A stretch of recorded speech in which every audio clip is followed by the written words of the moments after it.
Hello everyone, this is Doug Fowler speaking. Today I would like to demonstrate the SysTune SSA filter. SSA stands for Spectrally Selective Accumulation, and it gives us a powerful method for keeping noise out of our measurements. As always, the first thing we need to do is establish our FFT size. Today I have chosen an FFT length of 1.37 seconds, giving us a frequency resolution of about 3/4 of a hertz.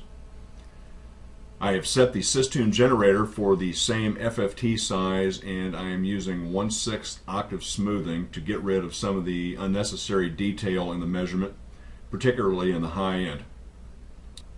The next thing we need to do is establish our channel offset time by using the SysTune real-time impulse response display. Today I will use auto mode for demonstration purposes. When I push the auto button, SysTune will lock onto the peak of the impulse response and insert that value as the delay offset between the measurement and reference channels. This is a very useful feature when you need to work in a hurry and will be moving your measurement microphone quite a bit. Let's do that now.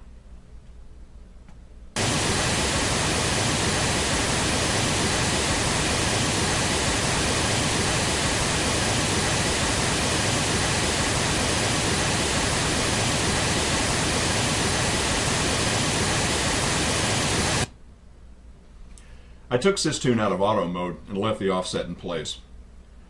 You could leave auto engaged if you wish to. So we have our offset, and now I would like to store an overlay of the measured magnitude response of the loudspeaker so we have a reference to look at later. I will capture the measurement, change the color, and rename it.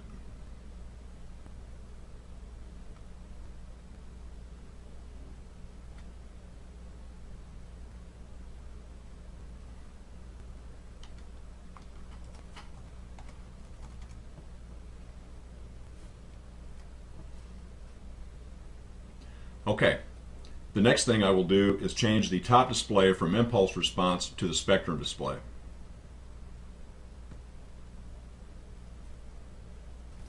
You will be able to see the difference between a non-SSA measurement and a measurement which uses the SSA filters. When the SSA filter stages are set correctly, we will not see the contamination which I will introduce into the live measurement peeking out from under the stored measurement. When the SSA filter is not in play, the noise and contamination will be clearly visible. Measurement contamination. Today I will use 4 methods to do this. The first 2 will simulate a noisy stage environment, such as backline techs preparing for a show while you are attempting to measure. I'll play an electric guitar track and a drum track, both from Alan Parsons' Soundcheck 2 CD, and you should hear them clearly in the background in the measurement signal. The other 2 methods I'll use today will be voices and hand claps. So we have our delay time, and we've stored an overlay for future reference. Let's look at the SSA settings. Below the Tools tab lies the SSA filter section. The filter works in 3 stages. The first stage, which must be engaged to use the other 2 stages, is a signal threshold. Any data below this threshold will be excluded from the measurement. This comparison is done in the frequency domain individually for each frequency. So to pick a threshold, there are 2 methods. If you are measuring at a relatively low level and background noise such as ventilation or people talking is an issue, measure the noise floor and add 6 to 12 dB to set the threshold above the background noise. If you're measuring at a higher level, such as at a venue while show production is occurring, use the RMS average level you intend to measure at and subtract 6 to 12 dB or more from that level for the signal threshold level. These numbers are not absolute, but will give you a good starting point. You will need to tweak this occasionally. The second step is an excursion filter, which compares the last measurement to existing data. If the measurement changes too much, it will be included with either small weighting or not included at all. How much deviation is allowed depends on the setting of the excursion filter. It could be small, medium, or large deviation allowed before the data is excluded from the measurement. The third step is a coherence filter, which excludes data from the measurement if it is uncorrelated or incoherent. The low, medium, and high settings define how well the data must be correlated to be included in the measurement.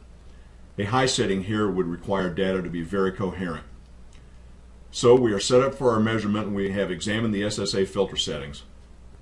We are measuring at about minus 32 dB RMS, and that's dB full scale. We are also using only one average and have set the SSA filter threshold for minus 44, excursion filter for a small tolerance, and coherence filter requiring high coherence to be included in this measurement. Very important, notice only one average here.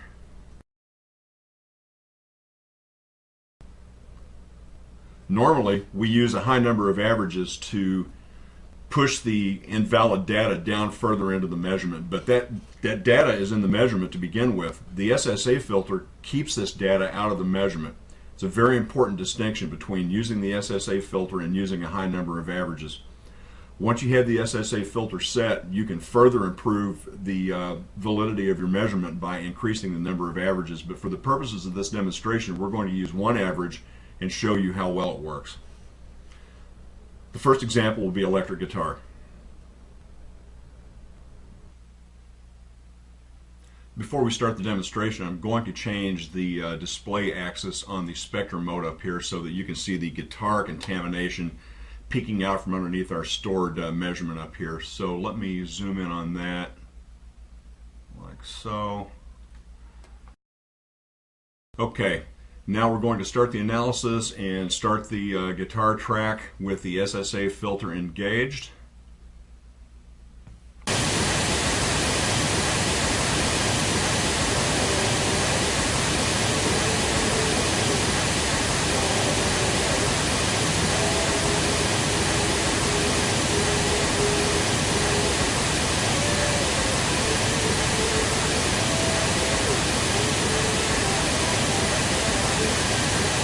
Okay, filter off, watch what happens.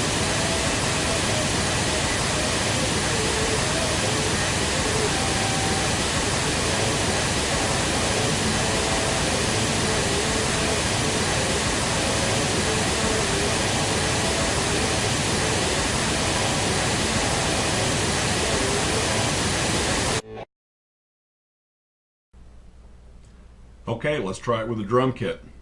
Start analysis, start the drums.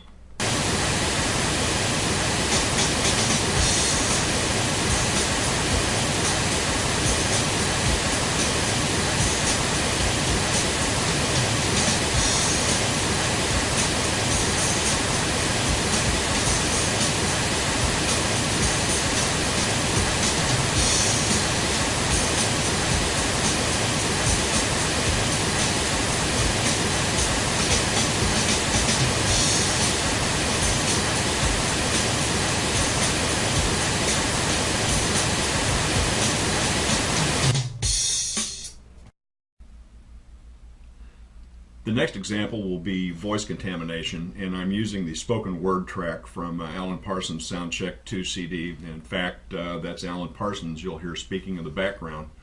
So let's start the analysis. I'll start the vocal track, SSA filter is in, then I'll switch it out and we can see the difference.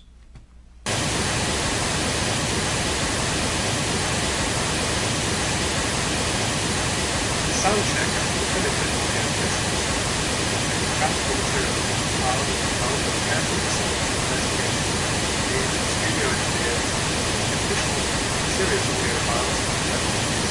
In addition, Soundcheck is definitive audio testing and practical material compiled and developed with careful research and investigation, being studio engineers, additional serious audio files and several use. In addition,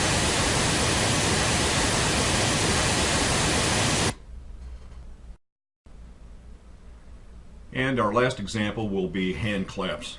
This could be doors slamming, it could be road case lids falling to the deck, it could be shackles falling from the ceiling from riggers that aren't paying attention, who knows.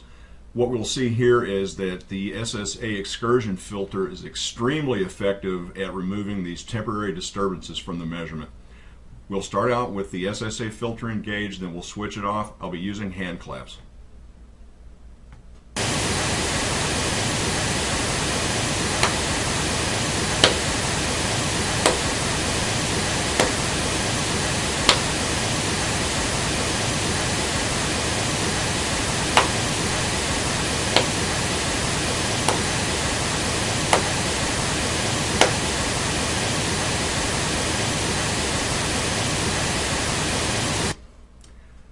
So that's it. I hope this is helpful to everyone, and I hope that it unravels some of the mysteries of the SSA filter.